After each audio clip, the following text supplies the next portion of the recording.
আক্রমণ করে, জর্ডানে আবার আক্রমণ করে। আমি অবাক আমরা বুঝি আমার ইন্টারপ্রিটেশন যে অচিরেই তারা পুরো বিশ্বে একটা বড় যুদ্ধ বাঁধিয়ে ছাড়বে। দেখেন ইনশাআল্লাহ অচিরেই তারা পুরো বিশ্বে একটা বড় যুদ্ধ না বাঁধানো পর্যন্ত থামবে না। আরবের উপর নিয়ন্ত্রণ কার হাতে? আপনারা মনে করেন যে আরবের উপর নিয়ন্ত্রণ নাই, সব স্বাধীন? আরবের উপরে অদৃশ্য শিকল পড়ানো আছে। চিল্লাচ্ছে বোঝায় না আরব, ওদের এই চিৎকার এদের কানে পৌঁছায় না।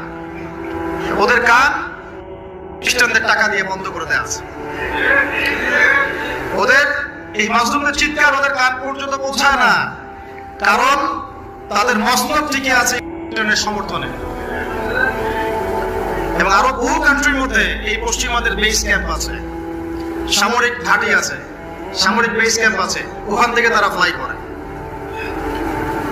এই পশ্চিমাদেরকে তেল বিক্রি করে